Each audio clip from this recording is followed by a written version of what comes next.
Hello, I hope this finds you all well. This is the lecture on organizational structure, formal and informal, for my strategic management class. I hope you all enjoy it. Bit of a warning, there appears to be some construction happening near where I'm recording this, so I hope it stays to a minimum. If not, there's not too much I can do about it, but bear with me. So in the first part, we're going to talk about formal organizational structure. Okay, but before I can really get into that, ask a simple question, or not so simple as the case may be. Why do we have organizations and firms to begin with? Now, there are some potential reasons, okay? One's really old. Humans are socially wired. Part of the reason that we've been able to stay around for so long is that we're socially wired and we benefit from being together. Okay, so that could be one reason. We just simply like being social with each other, and that helps us get things done better. Okay. Somewhat less old is the idea of limited liability. One of the first companies was the East India Company, formed to basically go out and do trading. The idea behind limited liability is that the individuals themselves can't be held completely liable for everything what happens, right? So the corporation ends up being a bit of a barrier from liability for people that do things, right? So to limit their potential downside.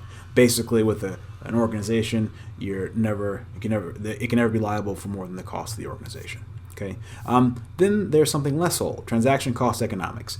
It turns out that this was, since the Nobel in economics was just announced, transaction cost economics was actually the source for 2 Nobel Prizes in economics. The idea here is that there are benefits to organizing certain transactions within a firm as compared to doing it in a market. And so when the cost for organizing the transactions in the firm is lower than organizing in the market, you get a firm instead, right? So transaction cost economics helps explain certain reasons why you might want to organize it, okay? But generally, the benefit is that you can get people specializing under one roof, right? So you get some sort of synergistic benefits from having people be together, all right? But what I want to emphasize is that one of the basic purpose of organizational structure, okay, is that you're taking work and you're dividing it into tasks. Right? This goes back to, if you ever heard of The Wealth of Nations, Adam Smith examining pen makers and how you have one person that takes out the wire, another person that cuts it, another person that puts on the head of the pen. Okay, and one of the reasons that you would do that, okay, it turns out, is that you get learning effects. People get really good at doing certain parts of a task. Okay.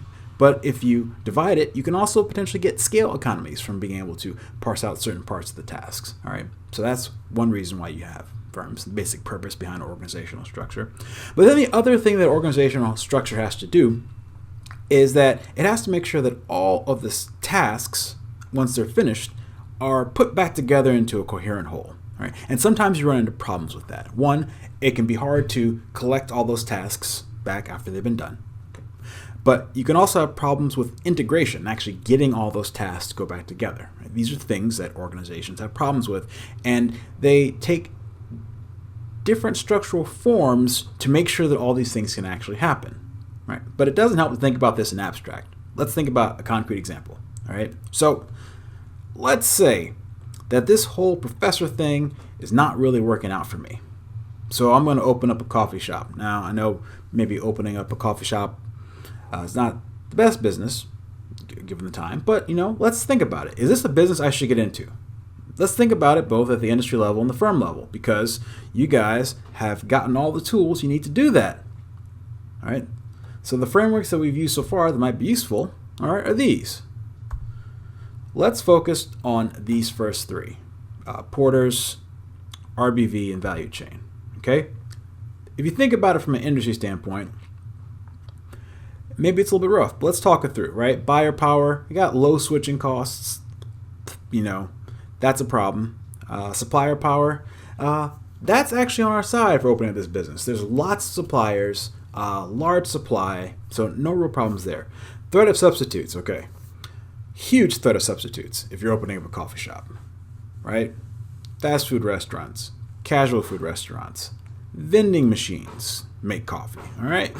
So there's tons of substitutes.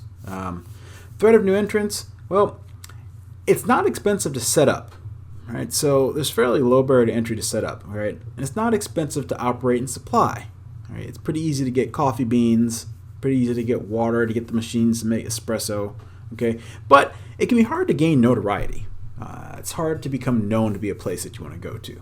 So rivalry is probably a little bit on the nastier side of things. There's a large number of firms. I think even if you threw out Starbucks from your head, you could think of lots of coffee shops around here, right?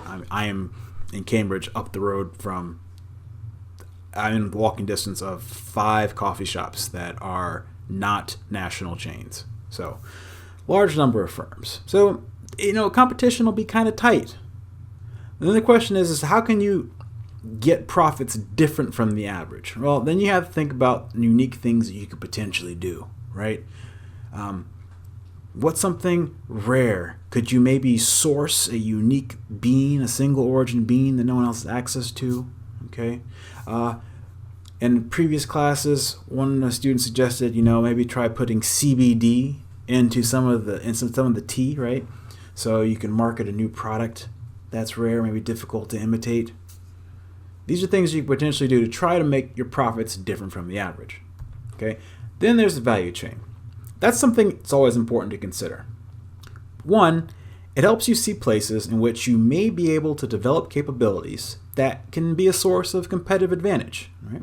But it also helps to see what parts of the business you may want to do in-house versus what you may want to outsource. Right? For example, things like DoorDash and Uber Eats are ways of outsourcing outbound logistics, right? Getting the product other people to other people outside of the cafe, right? We just happen to call it delivery, but that's what it is, outbound logistics, okay? And you could potentially not do the hiring, right? If you're looking at the support activities. There's a ton of firms out there that do that kind of, that can do, can find you people, staffing agencies like Kelly Services, all right? But there's also whole companies that do human resource management like ADP that can take care of all of the paychecks and all the things, the benefits that come with human resource management, right? But all of that doesn't tell you one of the most basic things is how do we build this organization? Now, if I asked any of you to draw an organization, you might draw something like this. This is probably what you think of, is an organizational chart. And it shows reporting relations. It shows who is in charge of whom and who reports to whom. Everyone's in a box. Sometimes people are in a particular, maybe a division. And the lines represent lines of authority or communication. Every organization has some kind of formal organizational structure that can look like this. But you want the complexity of that organizational structure to actually match what the organization needs given its current state of affairs. Okay. And this coffee chain, this Prof D coffee, is just starting out. So I want something that is simple. All right, and I just call this simple. Usually this is the first organizational structure, simple. Now, this doesn't have a formal name, that's why I have it in quotes, right? But the point is just to get you familiar with it, because you run into this kind of quote-unquote organizational structure a lot. Usually at this stage, the owners are the operators and they're making all the major decisions. There's not a lot of intense specialization. You usually have everybody doing a little bit of everything until the work gets done. And at simple and small scales, that really works pretty well, especially when you are just trying to figure out how to run the day-to-day business, or the business is not complex at all. Okay? If it's just one convenience store, you probably don't need a CEO. In fact, that sounds ridiculous, right? To be the CEO of one small bodega doesn't make a lot of sense. Communications happen often and informally, right? So think about it. You don't need, in a small organization, one coffee shop. I don't need to send a memo to Jeff to tell him about proper checkout procedures. That'd be ridiculous. You just tell him what he needs to do. Most startups, things you call mom and pop shops, family businesses, and small businesses usually have this structure. All right. But things happen. okay? It's not guaranteed, but if you start doing things well and you successfully execute your strategy, things are going to happen. Your business is going to start to grow. You're probably going to have to hire some new people, right? And as you get more people, you might have problems with coordination, getting everyone to work together, right? If you ever read a book called How Google Works, you'll see how Google went from 2 PhD students to a multinational behemoth. Right?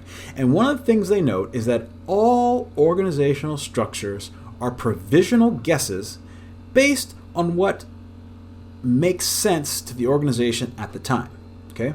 And this is all under the assumption that the organization may need to change. Now, this diagram that you're seeing is not from a textbook.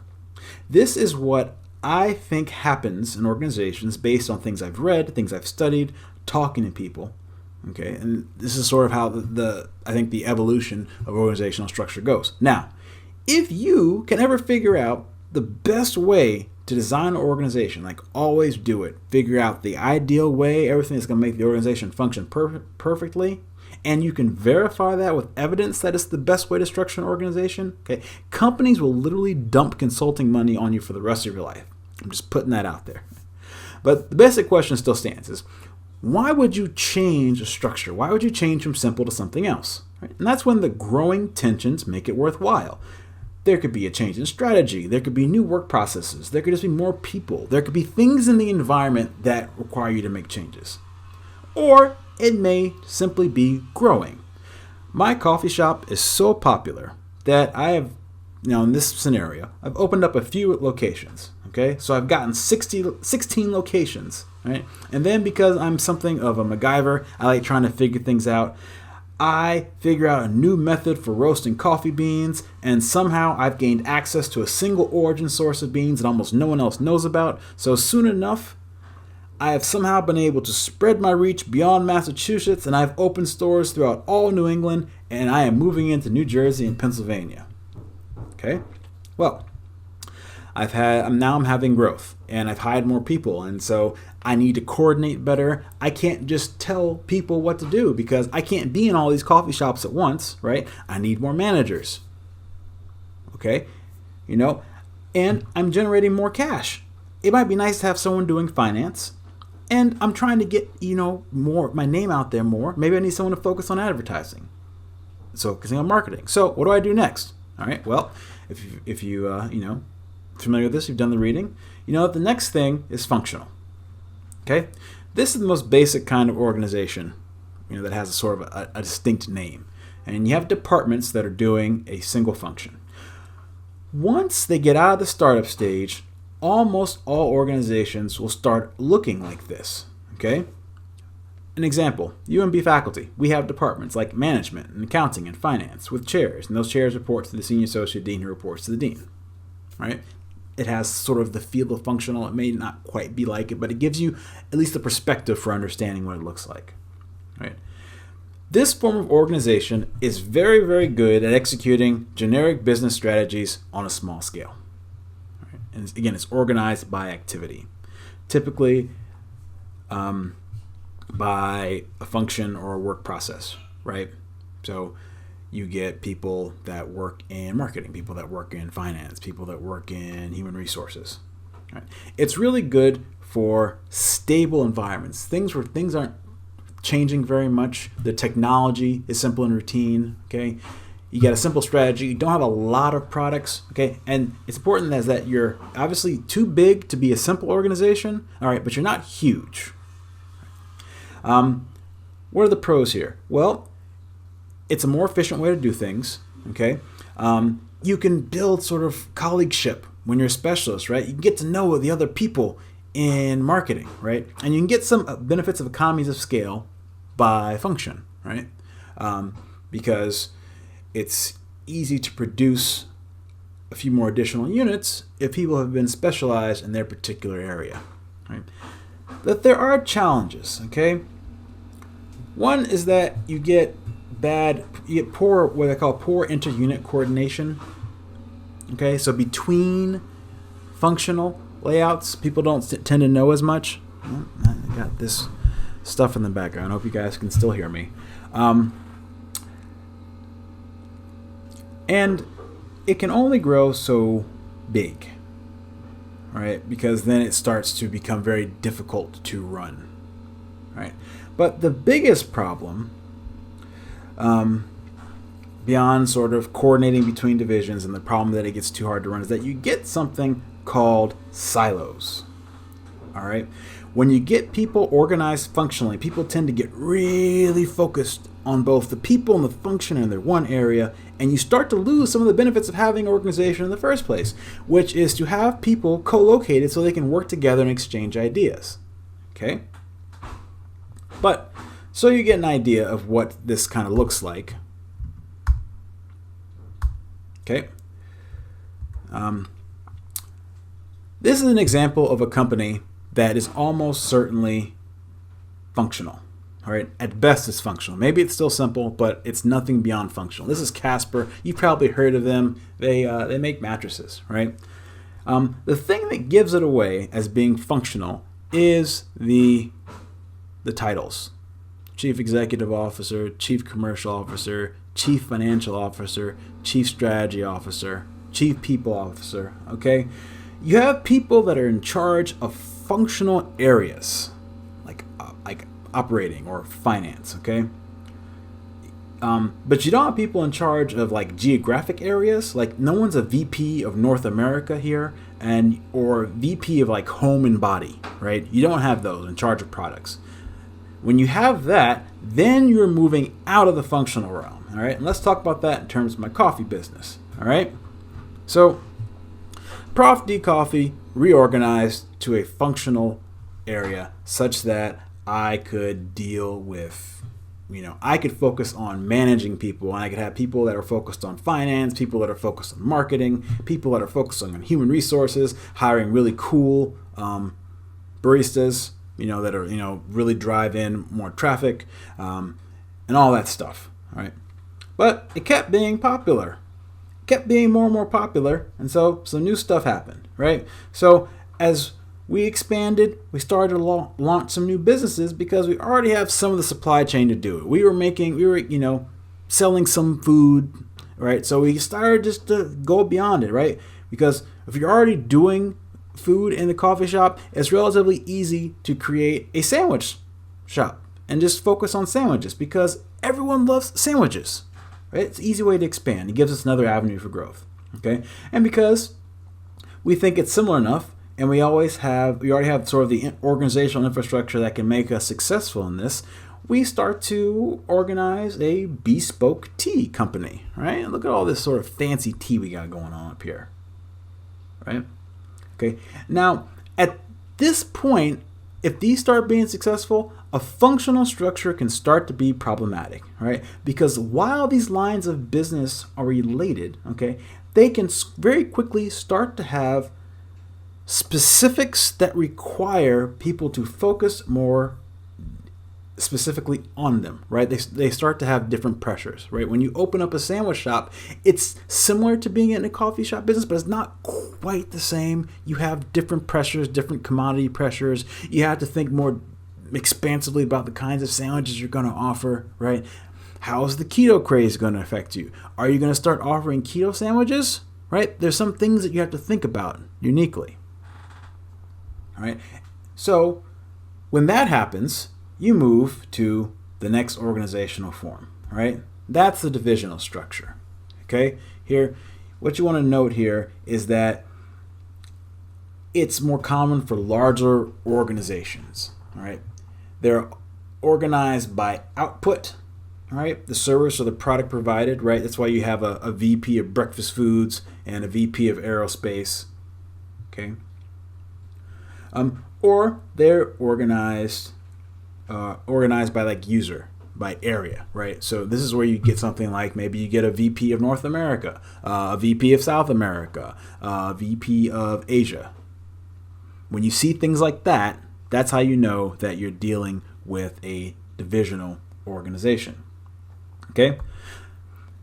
This is good when you're dealing with more complex environments, all right? Or if you have changing technology. Basically, if you need to be more adaptive to your particular circumstances, that's when you want to move to a a divisional organization. This is also what you want to do when you get to be large. When you start to have a lot of people working in your organization, this is when you need to move to divisional, right? The pros are you can be very responsive to markets, okay? Because you're typically focused on one market, right? You have a division that's in charge of like breakfast food, or you have a division that's in charge of North America. So you can just focus on doing that particular thing, right? You also get better cross-functional communication because you no longer have marketing in one place and finance in another. Well, you have marketing and finance for your specific division, right? So people are all in breakfast foods are working together. Okay, and you get more attention to divisional goals. People are necessarily striving for making their breakfast foods as successful as possible. So you get a little bit benefit of more focus. Now, the challenges are it's a little bit less efficient, right? Because you have duplicated resources. All of a sudden, you have a similar finance function in all of your divisions. Okay. It's a little bit harder to develop functional expertise because the functional part has shrunk. You don't need as many people, say, working in finance and breakfast foods as you would have needed working in finance for the entire company. All right. Additionally, evaluation is a little bit more challenging, right? Because you don't, again, if you're in marketing, you don't have as many marketing people to help evaluate you. And it's possible that people from other parts within the division will have some sort of say on how to evaluate people. And that's challenging. But all of those said, this is one of the most important organizational innovations of the 20th century, right? It made possible the large organizations that we know. Especially unique here is that it allowed the relatively easy integration of new acquisitions, right? So basically, if you were a big company and you acquired a new company, rather than trying to necessarily integrate it into all of your functional areas, if you're a division, boom, that new acquisition just becomes its own division. Okay. But with all those things said, the one thing I would have you focus on is that it is less efficient, okay? And so it ends up being a bit more expensive. One way to interpret something being less efficient is that it ends up being more expensive. So you only want to do it when you really need to. An example of a company that uses a divisional structure is Walmart. It's a great example. And what gives it away is the titles. You have someone that is the president and CEO of Sam's Club. You have someone that is the president of Walmart Inc. You have someone that is the president of Walmart US, right? The idea is that as Walmart grew and expanded, it went into new markets beyond the US. And those markets have unique pressures, unique constraints, and different needs. Right? And by having a different division in charge of each of those things, it allows them to be really responsive to what's going on. Now, keep the idea of being responsive in your head as we go to the next thing, all right? But I want to ask you a question. You might know Walmart as being one of the biggest employers in the world. That's right. It is the biggest private employer in the world, all right? But overall, if you take all kinds of organizations to account, not just private for-profit ones, Walmart would only be the third largest. Right? The largest employer in the world is U.S. Department of Defense. I think it has well over 3 million employees, maybe approaching 4 million at this stage. It's huge, okay? But the reason I bring this up is that you could think of the United States government as being a divisional organization. The U.S. Department of Defense is part of that divisional structure, okay? Before you say I'm ridiculous, just look at the way the government is set up. Here is the org chart for the government, okay? And right? There's a legislative branch, there's a judicial branch, but just focus on the executive branch for a second, right? The executive branch has a chief executive, okay?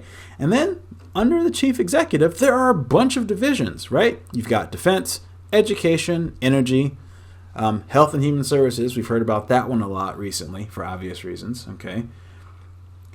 And basically, each of these has a secretary, or you could call it kind of a president, that reports to the chief executive. And the point here is the same. In theory, these agencies can each be responsive to a particular set of needs. Okay? Treasury can focus on all things money. Department of Agriculture can focus on all things agriculture, like farms and dairy and that kind of thing, right? Health and Human Services can focus on all the things associated with health, right? These things all make sense, right? The challenge is what happens when you have something that necessarily goes across divisions. For example, let's say that a vaccine for COVID ends up being created and you need to get it out to people. Well, you probably want the CDC involved in some way, right? That makes sense. The Center for Disease Control. Well, that's under Health and Human Services, okay? But you got to get it to people, right? Well, the Department of Defense, DoD, is one of the greatest logistics agencies that has ever existed, all right? And you want them to probably work together too to make this happen, all right? Well, how do you get all of those agencies to work together, all right? Keep in mind, that's tricky, right? Keep all that stuff in mind as we go back to the coffee shop example, okay? So my business has gone completely gangbusters, and I want to take it global, all right?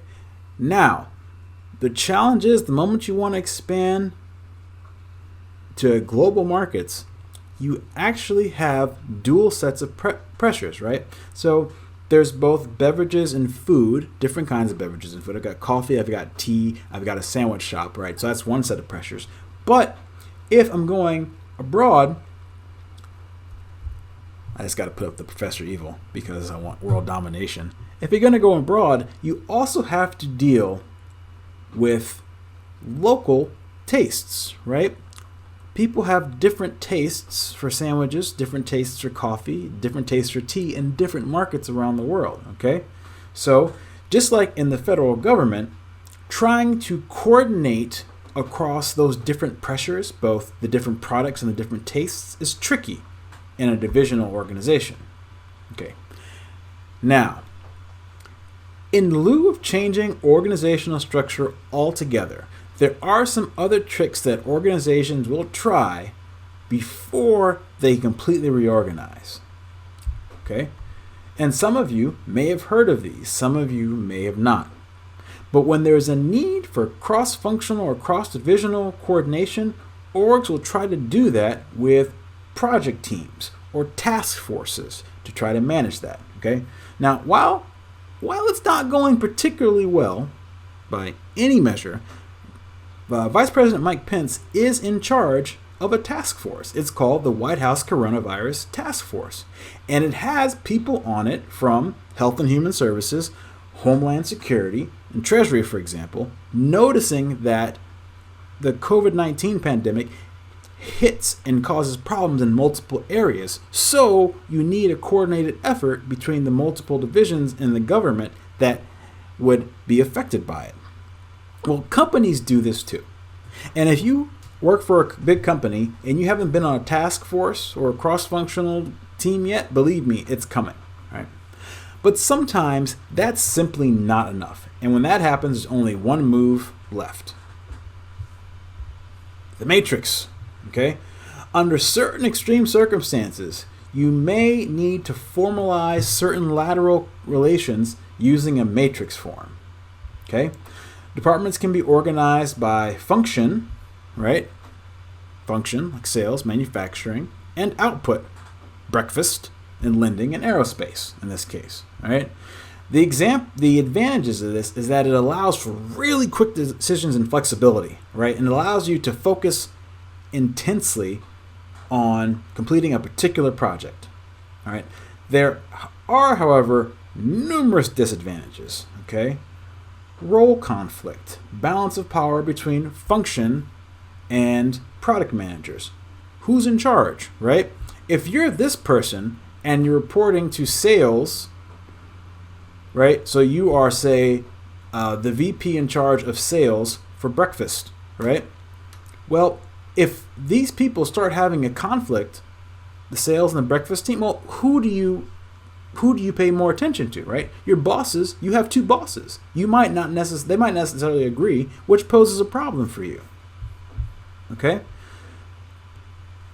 So you should really only use it when informational, technical, and environmental demands are really, really high. Okay? Because successful implementation requires that both managers have the correct amount of authority and the ability to collaborate and negotiate, right?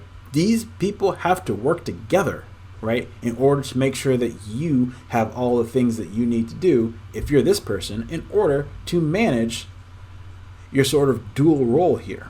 Okay. Now, this kind of setup, this matrix setup, it's really common in client-oriented industries. Okay, like you may be really good at tax law. And how do I put this? All right, you may be really good at tax law or system software integration. Okay, so in client-focused industries like consulting or finance, investment banking, matrix structures are pretty common. Okay, but you might also just get assigned to like a client team. All right, that have a lead manager, right? And so you may end up with someone who's in charge of a project, right? And then they get somebody from each of these areas in order to do it, right? There's a client lead and there's a project for it, right? That's one way a matrix organization can work out. Okay.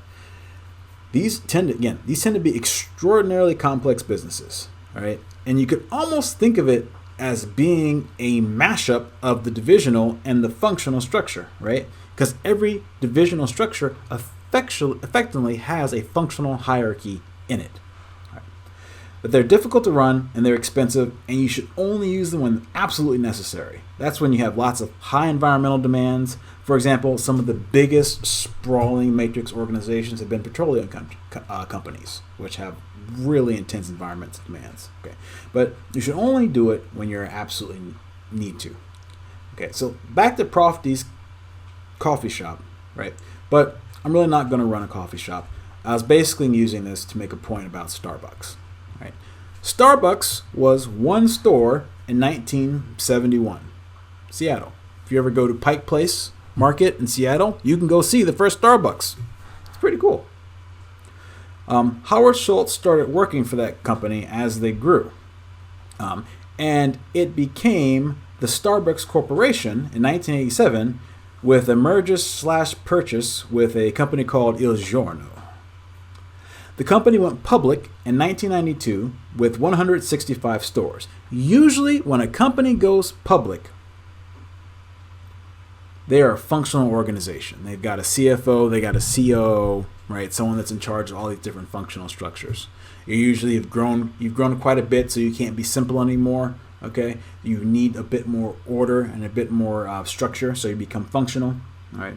Then, as the company grew, in 1996, it opened stores in Japan and Singapore, which were the first stores outside of the U.S. In 1999, it acquired Tazo Tea, right? So it's got this sort of new vision, okay, new product area. So it's got new products, it's got new countries that it's a part of, okay? So at some point in the early 2000s, it almost certainly became a divisional organization to manage all this stuff, because functional structures can get really unwieldy when you're growing a lot. Okay.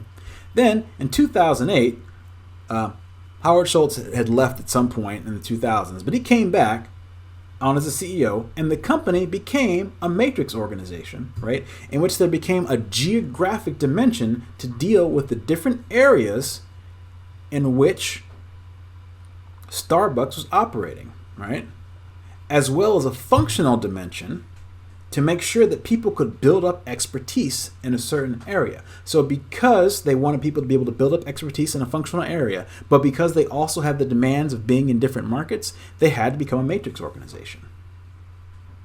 All right, that's one example. Another example is Google. Google went through these changes too.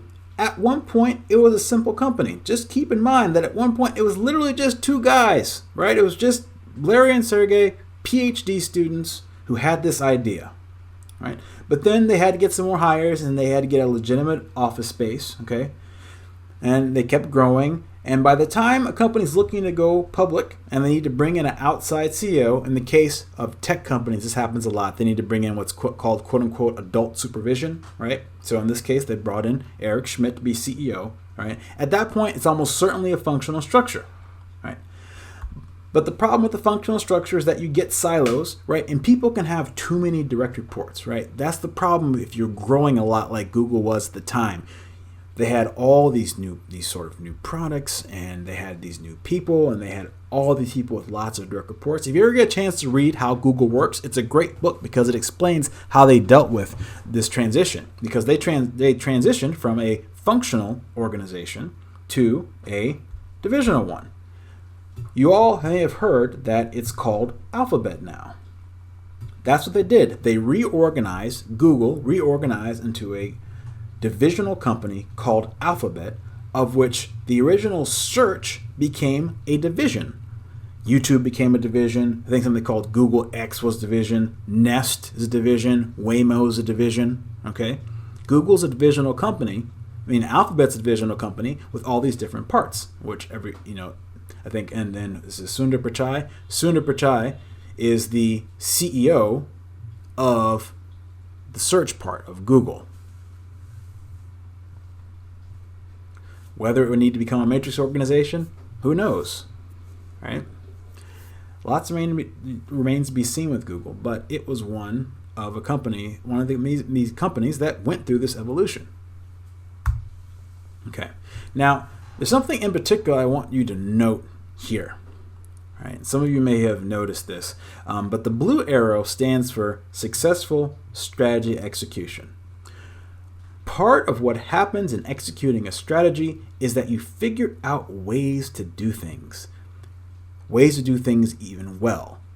People work together and they start to tell stories about the time that things happened when they were on a certain project and work with people, right? And they figure out new ways of doing things, but they also build up camaraderie. People get to be friends with other people of the company, right? And that's something that's worth remembering. Okay, that successful strategy execution results in people being social with each other, right? If you've executed a strategy effectively, it is almost inevitable that these things will happen. You will get social units of people, right? Either people forming their own social units or people forming social units because of the area in which they work, right? If you work with marketing, you get to be friends with people in marketing, right? You form a social unit. Right? Then there's a common history. When people work together, people sometimes work together for many years, right? And they start to build up a history together. And then repeated interactions. People repeatedly interact with each other on a day-to-day basis, right? And they figure out ways of doing things, right? If you've executed a strategy successfully, you have done these things. These things will happen, okay? And if these things happen, you will wind up with a social network and a culture. Right? And those things are part of the informal organizational structure. And that takes us to part 2 of the lecture. Okay? For every pretty picture of an organization, right, that seems beautiful and it seems placid, okay, there's a lot more going on than you can potentially imagine. All right? One way of thinking about it is the iceberg metaphor, which is kind of corny, but it's appropriate here, right? You only ever get to see directly part of the organization, right? You can think of that as the part of the organization that is existing above water, the top of the iceberg. Most of the organization, what's happening is happening below the surface, and you don't always get to see that, right? That's one way of thinking about it. You could also think about it as an organization can potentially have a light side and a dark side, Right? That's one of the things that can happen with culture sometimes. Right? I also just wanted an excuse to put up Darth Kermit because I think that meme is wonderful.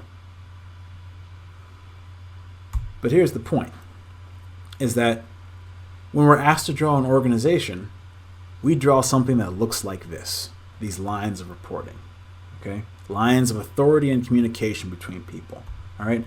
But really, firms are made of clusters of people, all right? Sometimes with similar human capital and the network of relationships between them, right? So you get social networks. That's what this is. This is what an organization actually looks like. Yes, these are the formal reporting structures, but these connections get formed by virtue of co-locating people and having them interact with each other. Right? And as groups of people engage in repeated interactions, they create signs, they create symbols, they create songs and rituals that help to reinforce the cohesiveness of the group. Right? Sometimes the company, the organization, will try to do this deliberately, but even if they don't purposefully engage in that, cultures will still appear. Okay? I had to put up this picture because, this is what Saturdays look like in Ann Arbor, Michigan. Right? There is a whole culture around football. And people have signs and symbols that help them to understand that they are part of a particular group. Right? Some of you may have seen this or not. This is the New Zealand All Blacks, and they are doing what's called the haka. It is a traditional and Aboriginal sort of dance of war that recognizes the cultural roots of New Zealand. They do it at the start of every game. If you've never seen it, it's worth going onto YouTube and checking it out. Right? But then you have cultures around companies, but you also have cultures around political movements, to be sure. Right? Say what you will about this movement, people show up for reasons other than just politics, to be part of something, a collective something. And I point this out to reemphasize just how powerful culture can be. Okay. Now, if you've noticed, as I've talked in class, there are sometimes I say that if you don't take anything else away from a lecture, take away this one slide. This is one of these points, and never ever forget this. Anytime humans do anything, there is some kind of culture and network underlying it. Whenever they do anything, even if someone tells you that the work being done is purely objective, or they're all individuals, and that they don't socialize, that's nonsense. There is a network or a culture underlying it. And if you can figure out how to understand that network and culture, the one in which you are interacting, that forms the basis for your being able to hack any human system, especially in organizations. Okay? So remember that. Humans are socially wired. If there are clear social units of people, a common history, and repeated interactions, you're going to get a culture and a social network. And your job is always going to be to try to understand how that unfolds. Right? To give you some example of social networks. Westgate and Westgate West, I can't believe they called something Westgate West, but they did. These were housing developments. Sometimes some of them were houses, all right? Houses and apartments. And these were for married students at MIT. Right? You had veterans returning to school on the GI Bill after the end of World War II. They needed married student housing, so they put them up in these prefab, ugly houses, and they just kind of randomly assigned them. Now, anytime a social scientist hears the word random assignment, they start drooling because that's the perfect time to investigate something. Right? And here we had a bunch of new students that are randomly assigned to housing. Let's see who they become friends with. All right? Well, what do you think? Who might students become friends with? Who did you become friends with at university? People in your major? All right? People from the same city, same state, same country? All right? Well, and maybe in this case, these are all people coming home from being in the war. Maybe they would become friends with people who are in the same branch of the military, right? Or Maybe they'll become friends with people who they share religion with. If you're a Catholic, maybe they'll be friends with other Catholics. So, who do they get to be friends with? Is the question. Just think about it before you move on. Who do you think they became friends with?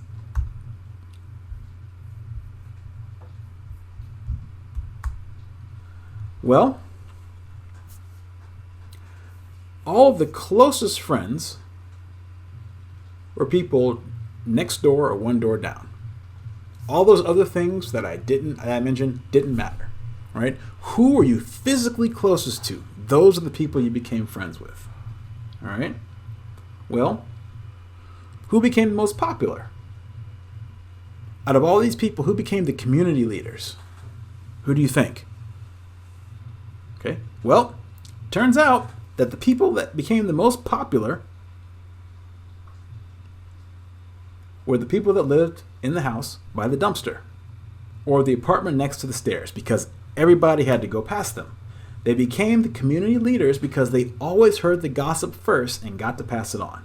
Right? Now, I know that you may be used to thinking about a social network in the context of things like Facebook, right? But anytime that humans are involved with something, I don't care what it is, there's going to be a pattern of social interactions running through it, right? And that is at least, if not more important to understand than any other thing. Okay? Right? I just want to reemphasize this.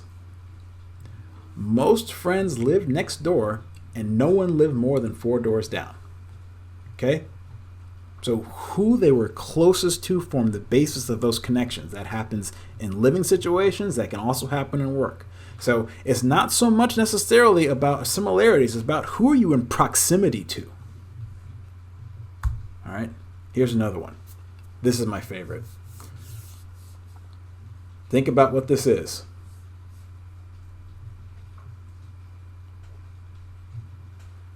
Okay? Then I'll reveal it. Think about it for a second. Okay. This is a slide from health surveys at an Ohio high school showing who dates who. Okay? And I mean definitely dates in scare quotes. It's basically who has slept together. Right? Some things to note. Not everyone is connected. All right? But that also means that if you did not, quote unquote, date with somebody, you're not on this graph.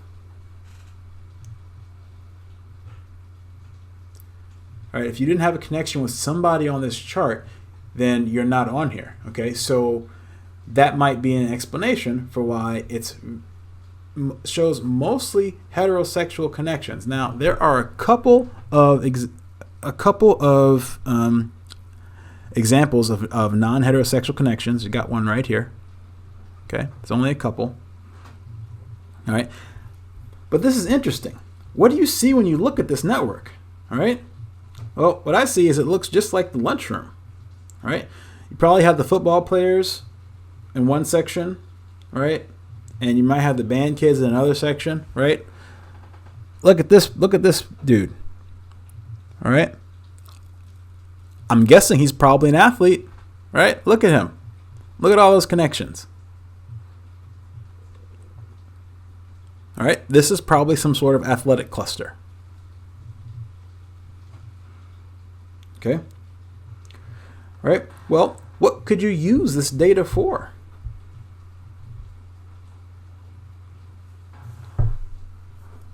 Okay. Well, if you wanted to track health, right? Again, this is relevant in the times of COVID, right? Being able to draw network graphs like this, right?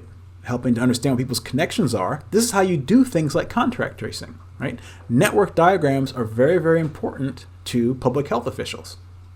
Right?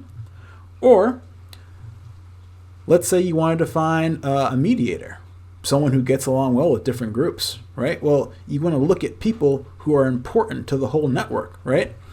So like this person, right? If you got rid of them, well, these networks would no longer be connected. So this person is kind of a bridge between multiple groups, all right? Same here. Look at this person, right? If you got rid of this person, this whole sort of what is likely an athlete cluster would break apart. So it'd be interesting to know what it is these people do at this particular high school, right?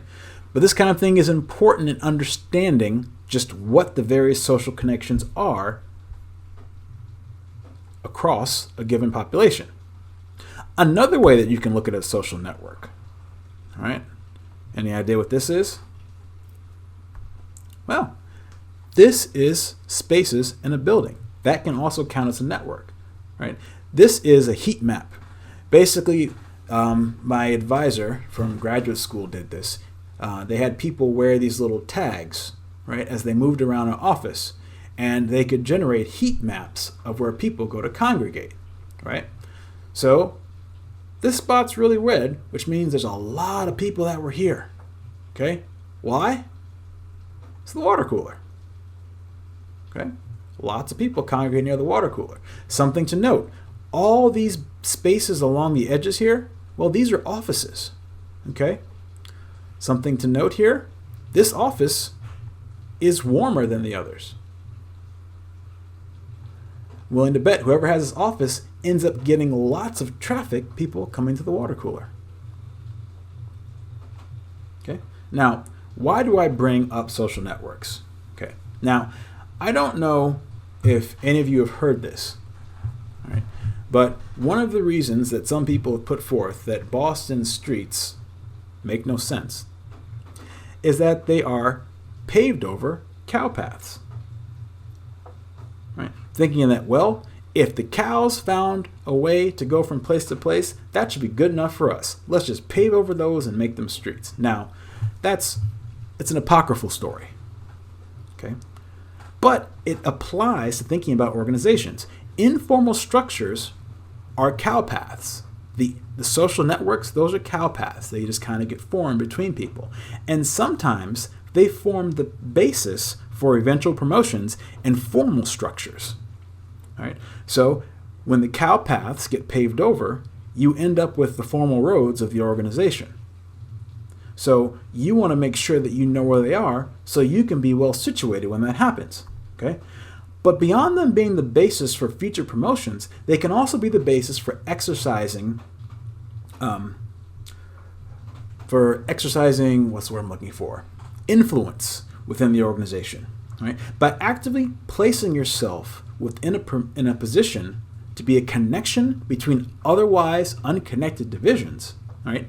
This is a way that you can set yourself up to be inimitable within the organization. You are the person that connects otherwise unconnected organization. By bridging these holes in the network, right? There's no way to connect to these people except through you. You get more power, and you're in a much better position to potentially sell your strategic vision to people. So whenever you get the opportunity to be on a task force, do it, because you can start to be a unique connection between divisions that don't otherwise speak to each other. Right? And if you can't necessarily be that person, then you want to know who that person is. You want to be able to talk with that person, because that's another way of getting power within an organization. Okay. Now, moving on, I'm going to show you a picture.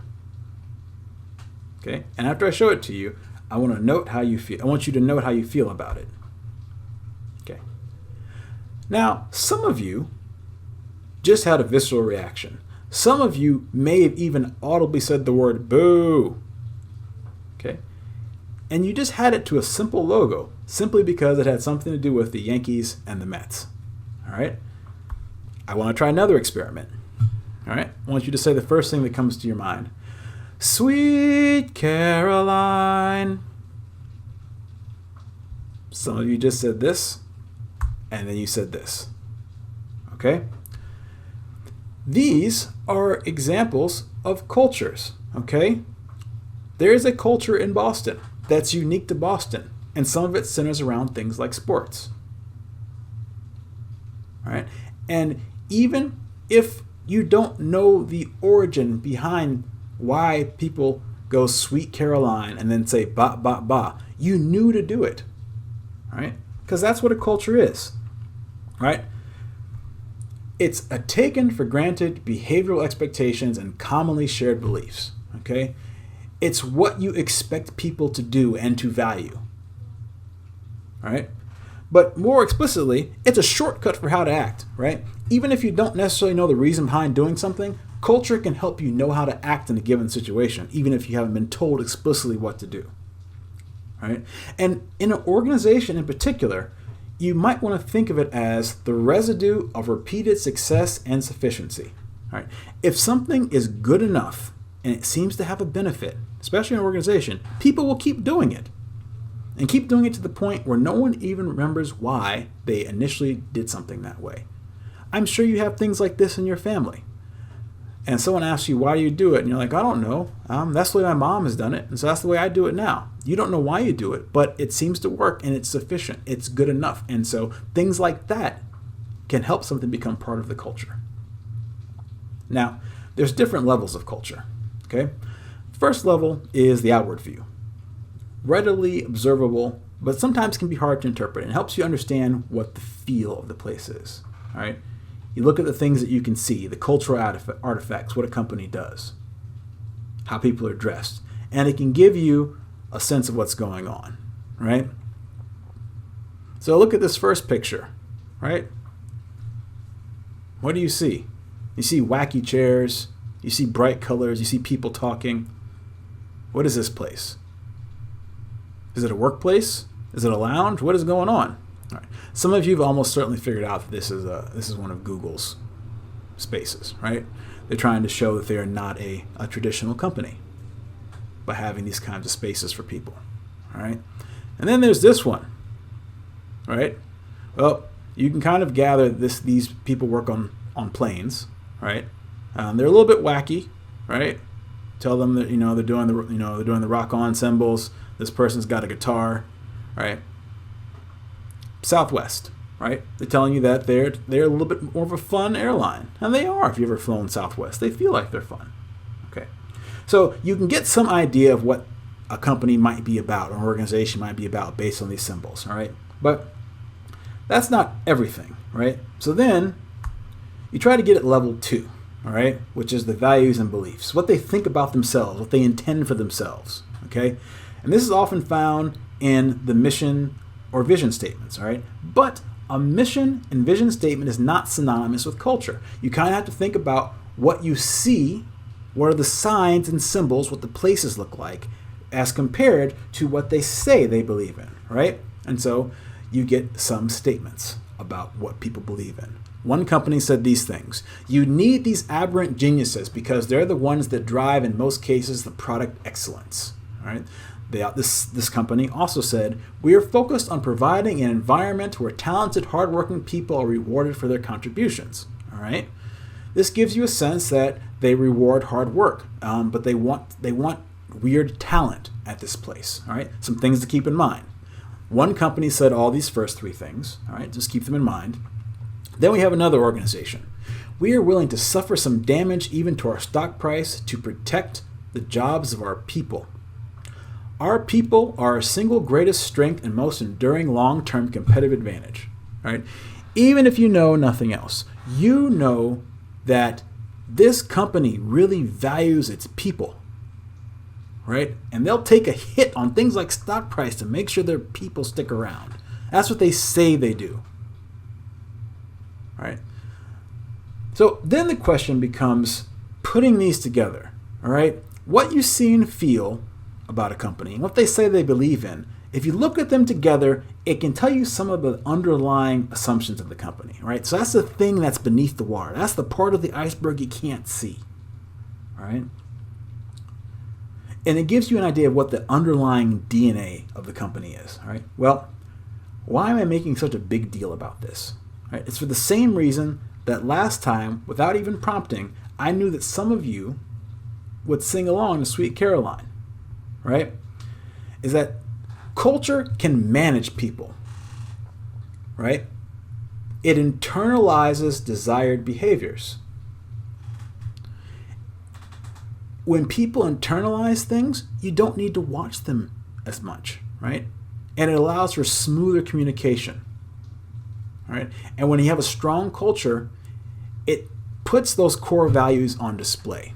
Right? And so when someone's in a new situation and they don't know what to do necessarily, they can rely on culture to guide them through that situation, to guide them through that ambiguity.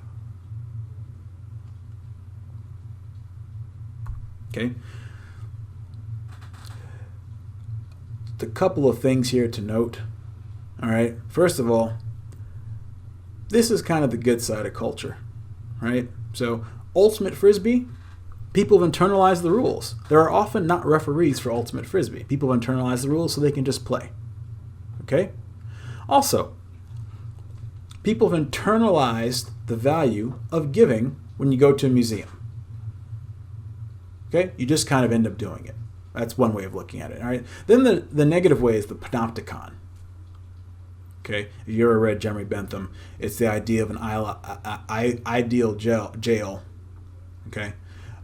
Where it appears to be a guard at the center, where you can, that you can see, and everybody can see everyone else, and this sort of all-seeing eye keeps people in line, even if there's no guard actually guard in the tower. The fact that everyone can see everyone else keeps them in line. Culture can kind of do that. It can kind of act as this way of having people conform to doing certain things, and so you don't actually have to observe them. Okay. Who is this? I don't expect you to know, but some of you may know. Okay? But the companies, you've heard of at least one of these, if not all of them. All right? Well, what they have in common is they are all invested in by a venture capital firm called Andreessen Horowitz. And this is Ben Horowitz. And I mentioned him because he's got a book out. It came out, I think, about a year ago now, that's talking about the importance of culture. Something that he said was interesting is that when I was the CEO of Loud, I figured that our company culture would be just a reflection of my values, behaviors, and personality. So I focused all my energy on leading by example. To my bewilderment, that method did not scale as the company grew and diversified. Our culture became a hodgepodge of different cultures, fostered under different managers, and most of these cultures were unintentional. This is kind of my point by saying that, that's the end of his quote. My point is saying that even if you're the company leader and you plan to have a culture, culture will come up no matter what, okay? And he wrote this piece on mission talking about your missions, he wrote this piece on Medium talking about mission statement and how it's not the company culture, right? In his culture, the dogs at work and yoga in the break room, no, those are perks, right? The key about culture is how your company makes decisions when you're not there. It's the set of assumptions your company uses to resolve problems, right? So you have to, from day one, methodically set what your culture is going to be, or it will just evolve. And it helps people figure out questions like this. When there's no clear rules, should I stay at the Four Seasons or should I stay at the Red Roof Inn? Should I point out what my peers do wrong or what they do right? Should I go home at 5 p.m. or 8 p.m.? If something's broken in the company, do I tell people something? And who should I tell? These are the things that you have to start setting up as part of your company early on, because they will eventually become entrenched. Cultures become entrenched and they will guide. They are part of your strategy, whether you want them to be or not. So you should do your best to figure out what kind of culture you want to have, all right? But also, as you go into a company, you want to figure out what kind of culture it's going to be about, all right? The Christensen and Shu article I had you read talked about using these questions to diagnose a company culture, all right? They are mostly relevant for insiders, like when you're in a company, as you got to have nuanced information. Sometimes you can only see on the inside, like who belongs and who doesn't, how power is gained, lost, and maintained, okay? However, sometimes certain events come about and all the aspects of a company's culture are on display. And one of those times is, are values and beliefs upheld during crises? Case in point, our people are our single greatest strength and most enduring long-term competitive advantage. Who said this?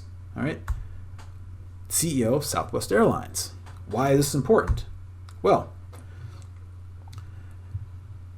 as you can imagine,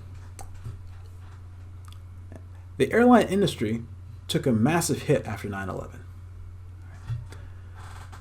Southwest was losing $1 million a day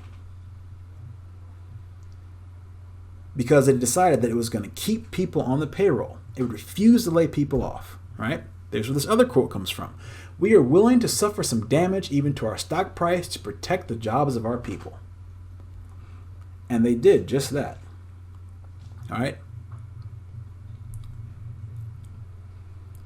They saved people's jobs. They didn't lay people off. Okay? So, what happened? Well, even though they were losing money and refused to do layoffs, okay, right after September 11th, all right, their stock went down, to be sure. It's right here.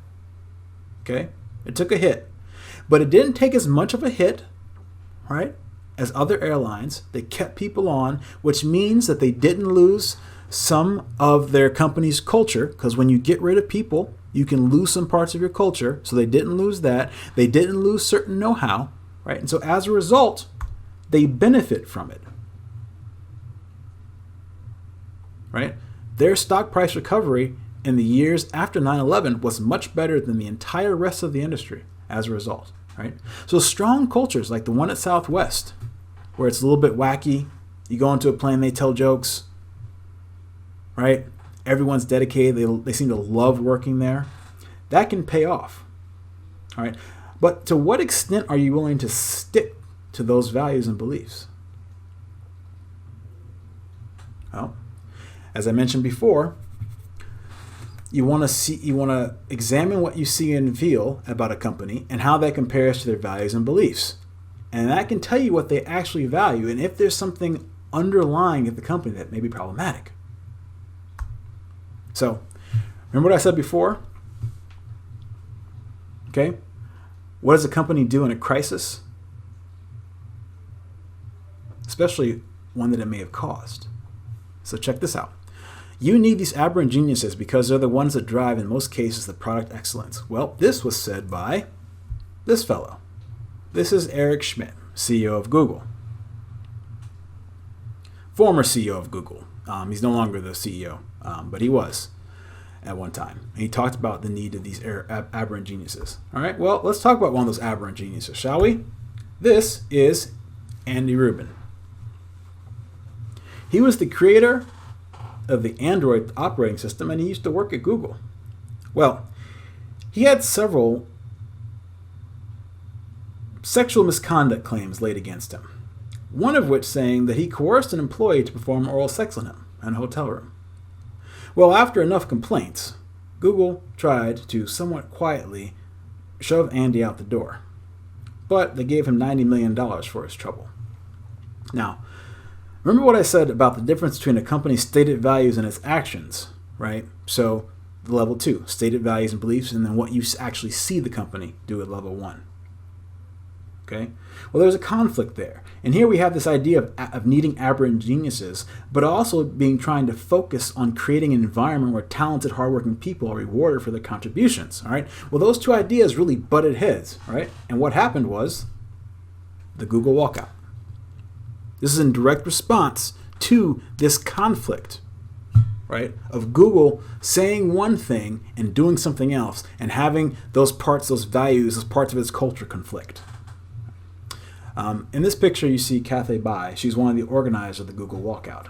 Now, something to note about this, and it's 2 notes, all right? One, they're all walking out in part of what they feel is a cultural discrepancy between the things the company says that it values and what it's doing and what is actually happening internally with that $90 million payout.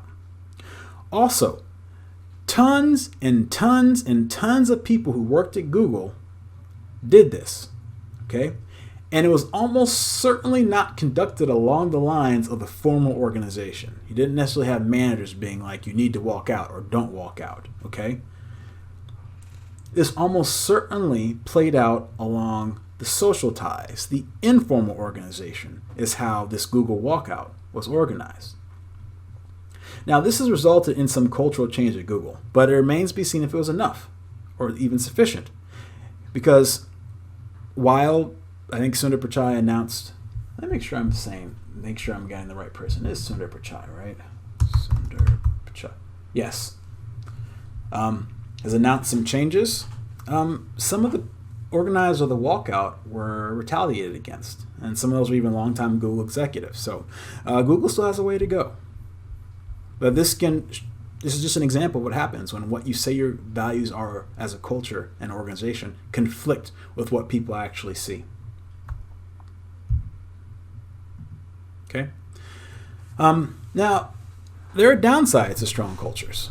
All right. So one is what happened with Google, is that you can come into conflict with things, right?